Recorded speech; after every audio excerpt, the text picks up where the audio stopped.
नमस्कार साथियों, बहुत बहुत स्वागत है आपका हमारे YouTube चैनल पे जिसका नाम है मैथ्स.डिफेंस। बिना किसी देरी के हम अपना चैप्टर शुरू करते हैं जिसकी हमने आज रिवीजन करनी है, वो है सीक्वेंस एंड सीरीज। तो सबसे पहले हम बात करते हैं कि सीक्वेंस क्या होती है। एक सीक्वेंस होती है नंबर्स का किसी एक स्पेसिफिक पैटर्न में अरेंजमेंट होना। क्या कह रहा हूँ मैं? स्पेसिफिक पैटर्न में अरेंजमेंट, स्पेसिफिक पैटर्न में अरेंजमेंट होना नंबर्स का या किसी भी टर्म का। वो नंबर भी हो सकते हैं, बेसिकली हमारे पास नंबर होते हैं, लेकिन वो अल्फ़ाबेट भी हो सकते हैं, उसको भी हम सीक्वेंस कह सकते हैं। अगर मैं एग्जांपल दूं 2, 4, 6, 8, 10, इनमें एक मेरे को पैटर्न दिखाई दे रहा है कि सब में 2 का डिफरेंस है, ये भी +2 है, ये भी +2 है। यहाँ पे अगर ये ऐसा कोई पैटर्न हमें किसी भी नंबर या कहीं भी हमें दिख जाए तो उसको हम सीक्वेंस कहते हैं। सीक्वेंस की हर एक नंबर को हम जो एक टर्म देते हैं उसको हम कहते हैं टर्म्स। ये सारी हमारे पास सीक्वेंस की टर्म्स हैं, इसको हम कहते हैं टर्म्स। और हम अगर सीक्वेंस की टर्म की एडिशन कर दें तो हमारे पास जो अलग चीज आती है उसको कहते हैं सीरीज। एडिशन कर दें सीक्वेंस की टर्म का। उसके बाद एपी क्या होती है? एपी होती है एक ऐसी सीक्वेंस जिसमें कॉमन डिफरेंस सेम रहता है। कॉमन डिफरेंस जो है वो सेम है। मैं बात करूं 2, 4, 6, 8, 10 की, हर एक में डिफरेंस सेम है। क्या है? डिफरेंस सेम, तो ये एक एपी है।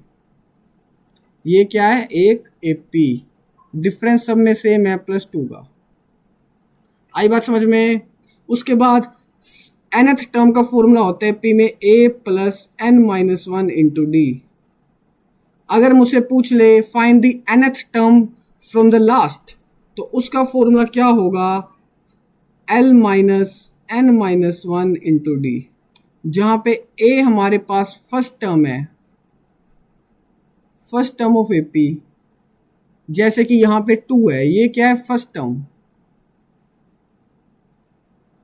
और ये 10 क्या है हमारे पास? Last term.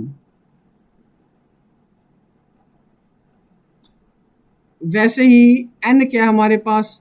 Total number of terms. आई बात समझ? d क्या है? Common difference.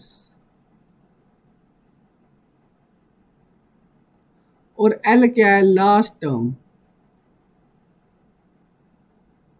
फॉर्मूला समझ आ गया? अब sum of n terms of N AP का फॉर्मूला तुम सब रिवीजन वीडियो में आए हो, साथ साथ बोलते रहो। n/2 into 2a + n-1 into D.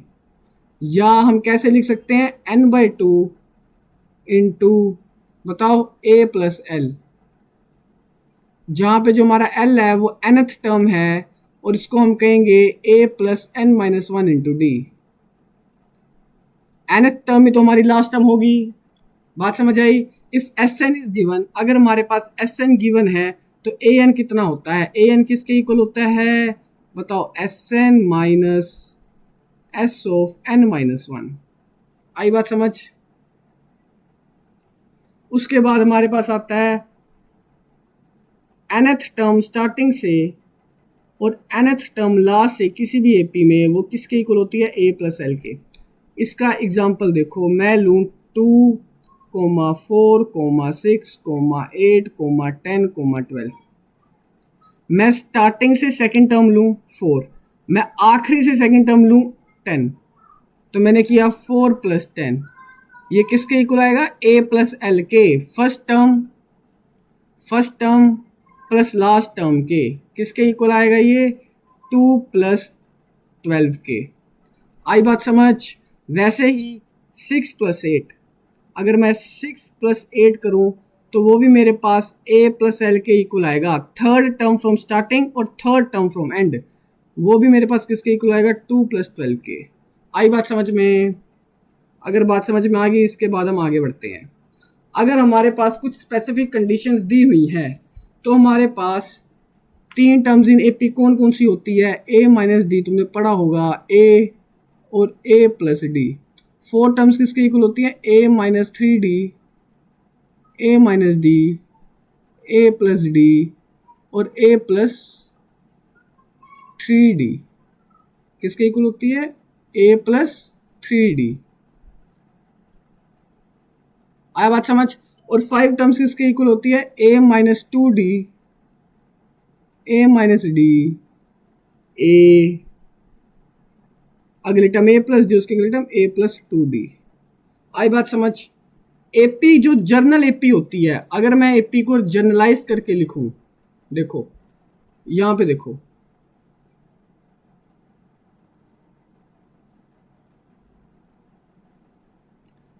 यहां पे लिखो जर्नल एपी। जर्नल एपी कैसे हुई? A plus D, A plus 2d up to so on plus A plus n minus 1 into D. जहां पे ये a हमारे पास फर्स्ट टर्म है, क्या है? ये हमारे पास फर्स्ट टर्म है, ये a प्लस डी हमारे पास इस एपी की सेकंड टर्म है, और ये कौन सी टर्म है? इसको मैं या कहूं लास्ट टर्म, या मैं कहूं nth टर्म। आई बात समझ में? और मेरे पास जो कॉमन डिफरेंस है, कॉमन डिफरेंस किसके इक्वल है? a plus D minus A which is equal to D. D का ही तो फर्क है हर एक टर्म में। आई बात समझ? उसके बाद अगर हमारे पास कोई कंडीशन गिवन नहीं होती, हमारे पास कोई कंडीशन गिवन नहीं होती, तो हम जो ये सारी टर्म्स हैं इनको कैसे सपोज करते हैं? इन सारी टर्म्स को हम ऐसे ही सपोज करेंगे, ए प्लस डी और ए प्लस 2d। इसमें ए plus D, A plus 2d और ए plus 3d, A plus D, A plus 2d, ये आ गई 4 टर्म और ये आ गई 5वीं टर्म। आगे बात समझ में?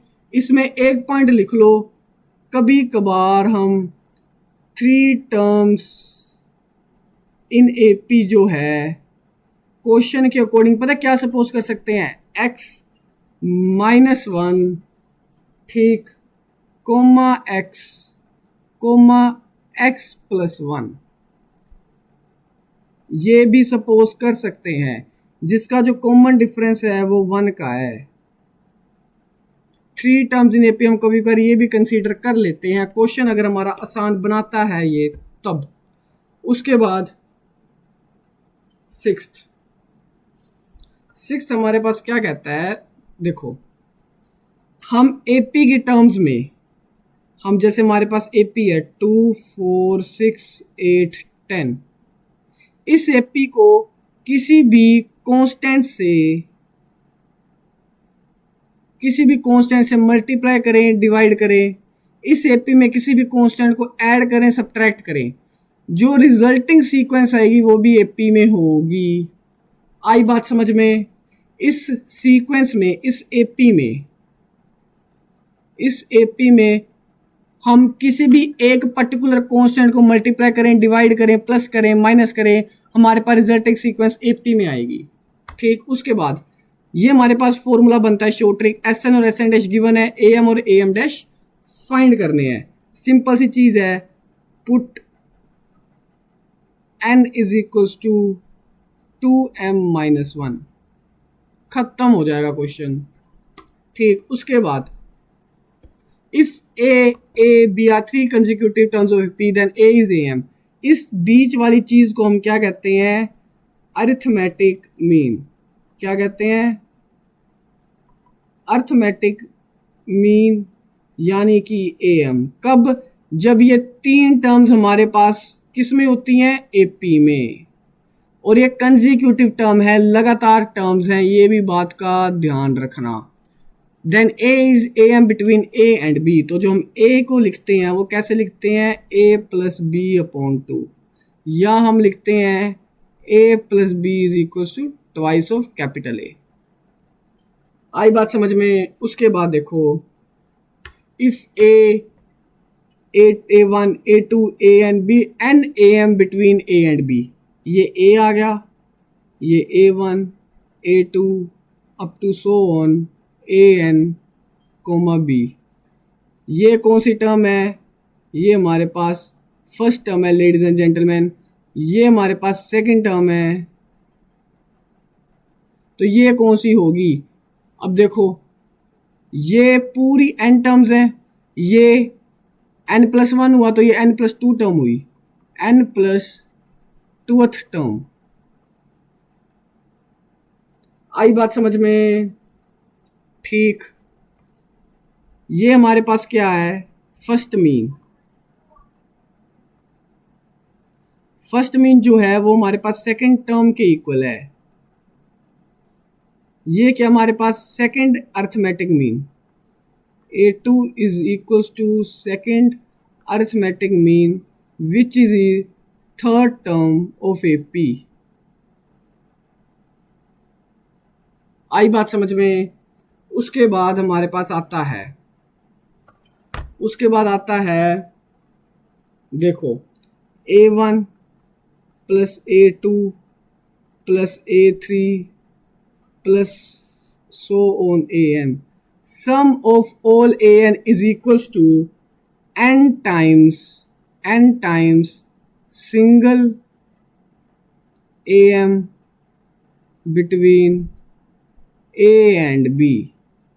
मतलब कि n into A+B/2। Single arithmetic mean between A and B क्या होता है? A+B/2। मैंने तुम्हें यहां पर बताया इसके ऊपर वाले पॉइंट में। Sum of all AN is equal to n times single arithmetic mean between A and B। इसको चार्ट लो। उसके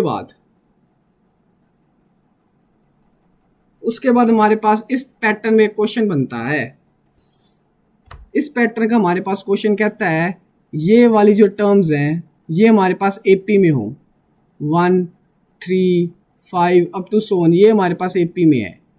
और जो मैं ग्रीन से मार्क कर रहा हूँ, ये 3 ये 5 ये 7, ये भी हमारे पास AP में हो। तो हमारे पास इसका फॉर्मूला बनता है 1 upon difference between number into 1 upon first number minus 1 upon last number. आई बात समझ में? अगर मैं वैल्यू पुट करके तुम्हें बताऊं तो कैसे बनेगा? डिफरेंस बिटवीन दो नंबर 3 और 1 के बीच में डिफरेंस क्या है बताओ? 2 का, into 1 upon first number. First number को हम ये 1 सपोज 1 लेंगे, minus 1 upon last number. Last number कितना हमारे पास? इन्फिनिटी, तो इन्फिनिटी आएगा। 1 अपॉन इन्फिनिटी 0 बनेगा, तो आंसर मेरे पास 1/2 बनेगा। क्लियर है? क्लियर हो गया? उसके बाद हमारे पास जो अगले टाइप का सवाल बनता है वो क्या बनता है? जो अगले टाइप का सवाल बनता है वो ये बनता है, the sum of first 20 common terms between the series. देखो कॉमन टर्म्स, देखो 11 कॉमन है, 11 कॉमन है। ठीक, मतलब कि मेरे पास जो A होगा फर्स्ट टर्म वो 11 होगा। बात समझ आई? और 20 टर्म्स पूछा है, n इज इक्वल टू 20 होगा, ये भी मेरे को समझ आ गया। तो Sn का फॉर्मूला क्या होता है? n/2 into 2a plus n-1 into D. मतलब एक d की वैल्यू है जो मेरे पास अननोन है, उस d की वैल्यू जो होती है, ये जो d आएगा, ये d is equals to LCM of CD1, CD2। CD1 is common difference of first series, और CD2 क्या होता है? Common difference of second series. मतलब कि D कितना आएगा? LCM of common difference of first series कितना है? 5 का। Common difference of second series कितना है? ये 5 का है। और फर्स्ट सीरीज में कॉमन डिफरेंस 7 में 3 के 4 का है, 4। तो बताओ एलसीएम ऑफ 5 और 4 कितना आता है 20। मतलब इस डी की जगह मैं 20 पुट करूंगा। आई बात समझ में? ठीक, यहां पे अगर तुम्हारे पास हो गया तो अगला पॉइंट आओ। अगला पॉइंट क्या कह रहा है? अगला पॉइंट कह रहा है अगर मेरे को ए एम और एच एम की रेशियो गिवन हो किसी दो नंबर के बीच में, तो उन दो नंबर की रेशियो क्या होगी? लिखो root M plus root M minus N upon root M minus root M minus N. ठीक, और अगर मेरे को ए एम और जी एम की रेशियो गिवन हो दो नंबर्स के बीच में, तो उन दो नंबर्स की रेशियो क्या होगी? M plus under root M square minus N square upon M minus under root M square minus N square. ठीक, उसके बाद एस एम और एस एन तुम्हें दिया पड़ा है ये, और ये ए एम और ए एन की वैल्यू पूछ रहा है। क्या करेंगे? 2m-1 अपॉन 2n-1, खत्म। अगर हमारे पास pth टर्म q के इक्वल है, qth टर्म p के इक्वल है, तो p प्लस qth टर्म हमारे पास 0 होगी और nth term p plus q minus n के इक्वल होगा। आई बात समझ? सम ऑफ p टर्म q है, सम ऑफ q टर्म p है, तो SPQ किसके इक्वल होगा? Minus of p plus q के। अगर mth टर्म 1 अपॉन n है और nth टर्म 1 अपॉन m है, तो फर्स्ट टर्म क्या होगी? 1 अपॉन mn।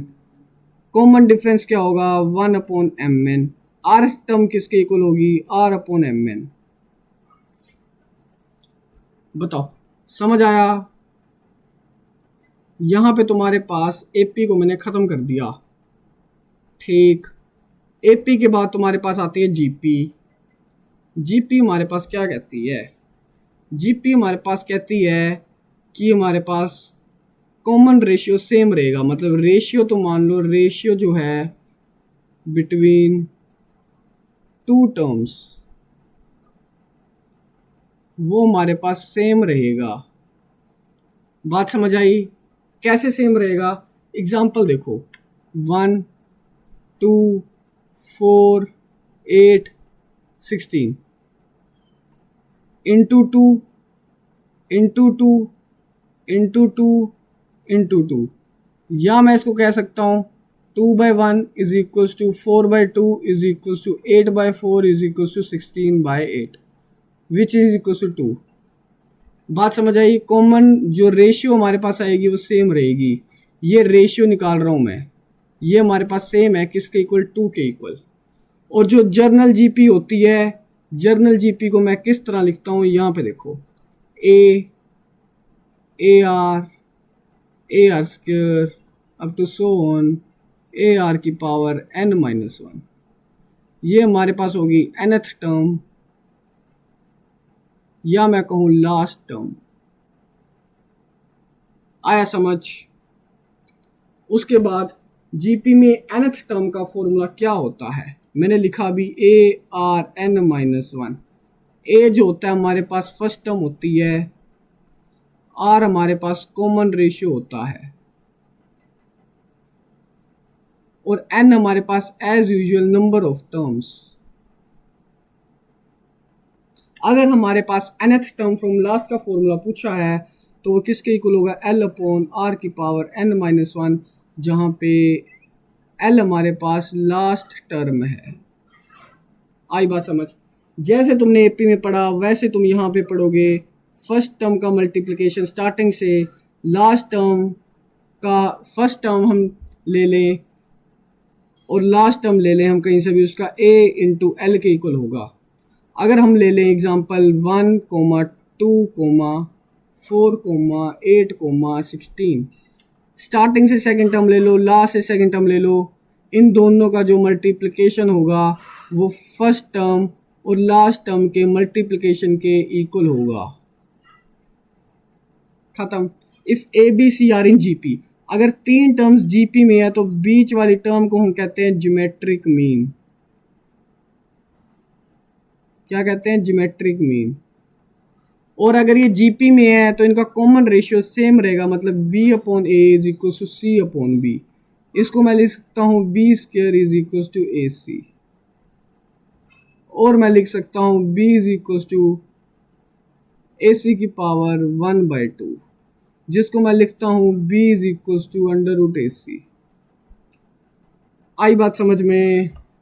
उसके बाद जीपी में सम का फॉर्मूला अगर कॉमन रेशियो लेस देन 1 है तो जो हमारे पास सम का फॉर्मूला बनता है वो क्या बनता है, S N is equal to A into R की पावर, ए इंटू आर छोटा है ना, 1 माइनस आर की power N upon 1 minus R. यहाँ क्या बनता है, S N is equal to A into R की power N minus 1 upon R minus 1। अगर हमारे पास लास्ट टर्म गिवन हो तो एस एन का फॉर्मूला होता है A minus L R upon 1 minus R. Infinite terms S N का formula होता है A upon 1 minus R, where mod R is less than 1। Mod R less than का 1 का मतलब क्या होता है, ये होता है कि नहीं होता है। आई बात समझ में? उसके बाद if some condition is given तो 3 टर्म्स इन ए पी किसके इक्वल होगा, ए अपॉन आर, ए और ए आर। 4 टर्म्स किसके इक्वल होगा, A upon R cube, A upon R, A R, A R cube. 5 terms किसके equal होगा, A upon R square, A upon R, A R और A R square के। अगर हमारे पास condition नहीं given तो हम जर्नल टर्म्स लेंगे ए आर स्क्वायर, अगर हमारे पास जितने भी टर्म्स की बात की गई है। चलो, if A1, A2, A3, AN जो है वो GP में है और ये क्या non zero non negative terms, तो देन इंपॉर्टेंट पॉइंट है log of A1 comma log of A2 comma log of A3 up to so on log of AN। ये हमारे पास AP में होता है and vice versa. Vice versa का मतलब क्या है कि अगर हमारे पास A1, A2, A3 up to so on AN AP में होंगे तो उनका log GP में आएगा। वाइस वर्सा का मतलब वो होता है अगर x1, x2 upon so on n terms हमारे पास AP में है तो हमारे पास इन टर्म्स को किसी भी एक कांस्टेंट की पावर चढ़ा दो, किसी भी एक कांस्टेंट की पावर चढ़ा दो, किसी भी एक कांस्टेंट की पावर चढ़ा दो, चढ़ा दिया, ये टर्म्स हमारे पास जीपी में आएंगी, वेयर जो ए है, ए हमारे पास एनी कांस्टेंट है।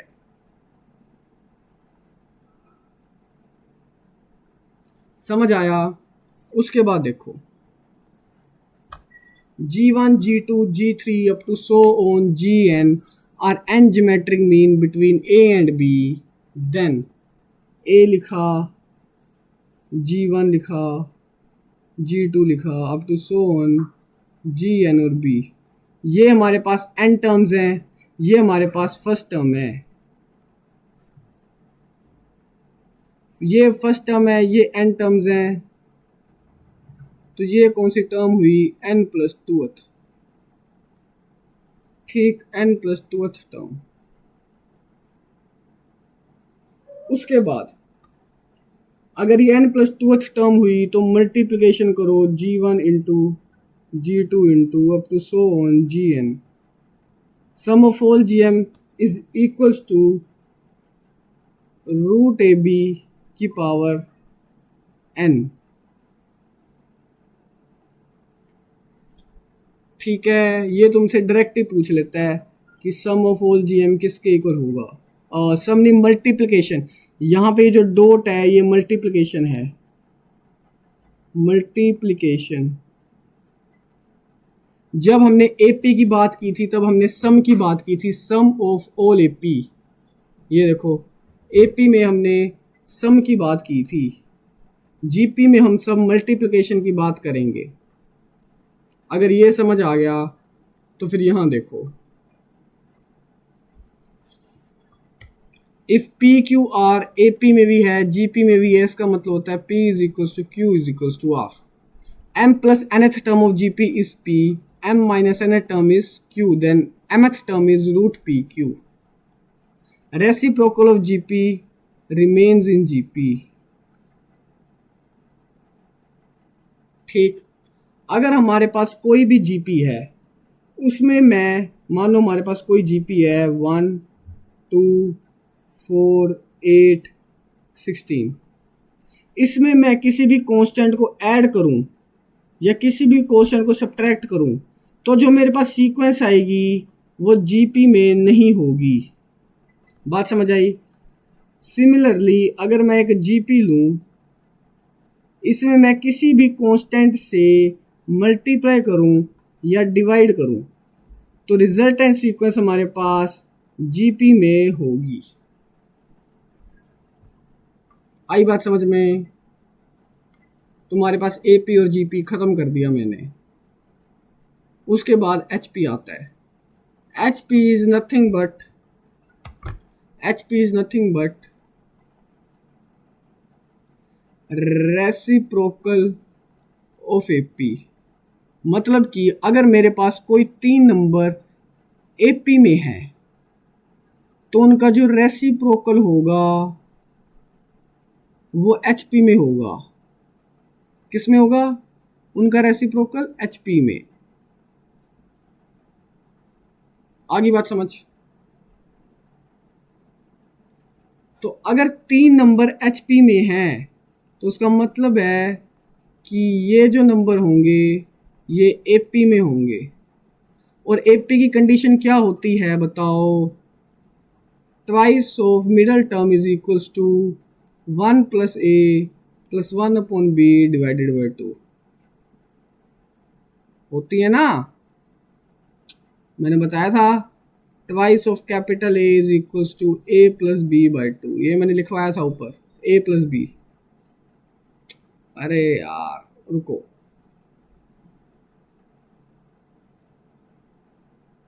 क्या था ये? किसके इक्वल आएगा? 1 अपॉन ए प्लस 1 अपॉन बी अपॉन 2 के। ठीक, तो मैंने तुम्हें लिखवाया था ना a is equals to A plus B by 2।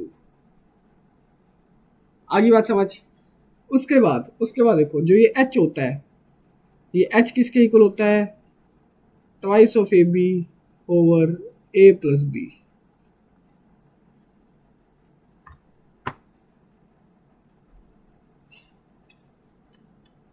आगे बात समझ में? अगर इतनी बात समझ में आ गई तो इम्पोर्टेंट पॉइंट्स पर आओ। इम्पोर्टेंट पॉइंट में पहला पॉइंट लिखो, A M is always greater than equal to geometric mean is always greater than equal to harmonic mean. जो ये चीज़ है ये ट्रिग्नोमेट्री में कहीं ना कहीं मैक्सिमा और मिनिमा वाले क्वेश्चन में यूज़ होती है। उसके बाद G square is equal to A H. ये क्या है? G M. ये ए क्या है? A M. और ये एच क्या है? Harmonic mean H M. आई बात समझ में? उसके बाद हमारे पास कॉन्सेप्ट आता है, हम 11 को लिखते हैं 1 प्लस 10, हम 111 को लिखते हैं 1 प्लस 10 प्लस 100, और हम अप टू n डिजिट्स इसको कैसे लिखते हैं? 1 plus 10 plus 100 plus 1000 up to so on up to n digits. ठीक, इसमें ये कौन सी सीरीज़ है?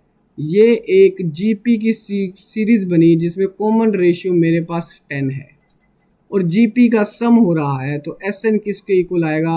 और कॉमन रेशियो ग्रेटर देन 1 है, किसके इक्वल आएगा? A into R to the power n minus 1 upon R minus 1 which is equal to 10 to the power n minus 1 over 9। आई बात समझ में? 3 नंबर एपी में हम कौन से लेते हैं, 1 2 3 या 1 1 1। जीपी में कौन से लेते हैं, 1 2 4 या 1 1 1। एचपी में कौन से लेते हैं, 2 3 6। If A square B square C square AP में है तो ए बी सी 1 5 7 होंगे। आई बात समझ में। उसके बाद फटाफट देखो, ये जो है ये सीरीज तुम्हें लर्न होनी चाहिए, बहुत जगह यूज होती है। पहली सीरीज क्या है, 1 minus X plus X square minus of X cube plus up to so on infinity. जहाँ पे माइनस प्लस चलेगा वहाँ पे यहाँ पे प्लस होगा, जहाँ पे माइनस है वहाँ पे सारी सीक्वेंस ही प्लस की होगी, सारी सीरीज ही प्लस की होगी। आई बात समझ। तो यहाँ पे प्लस है तो यहाँ पे प्लस माइनस ऑल्टरनेट चलेगा, 1 minus 2x plus 3x square minus 4x cube up to so on infinity. और इसकी सभी प्लस में चलेगी क्योंकि अंदर हमारे पास माइनस आ रहा है।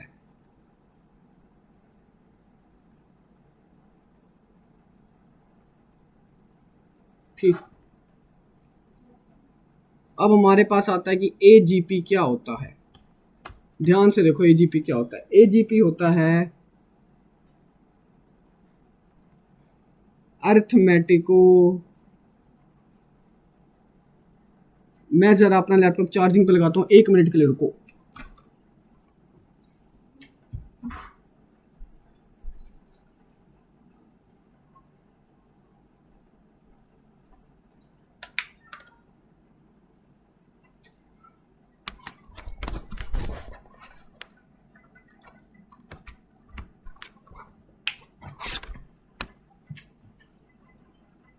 ठीक, किसके इक्वल होता है, अर्थमेटिको ज्योमेट्रिक प्रोग्रेशन। ठीक है, इसका मतलब क्या होता है, देखो अगर मेरे पास ये एक सीक्वेंस है जो एपी में है, सिमिलरली B1 B2 B3 करके कोई भी हमारे पास BN करके एक सीक्वेंस है जो GP में है, तो A1 B1 comma A2 B2 comma A3 B3 comma up to so on AN BN जो होगा वो AGP में होगा, अरिथमेटिको ज्योमेट्रिक प्रोग्रेशन। बात समझ आई। इसका एग्जांपल देखो, इसका ये बेस्ट एग्जांपल है, ये वाला एग्जांपल देखो, देख रहे हो 1 2 3 4 इन्फिनिटी, ये हमारे पास एपी में है। उसके बाद x to the power 0, x to the power 1, x to the power 2 up to so on, ये हमारे पास जीपी में है। इनको मल्टीप्लाई कर दिया तो हमारे पास ये क्या बनी, AGP।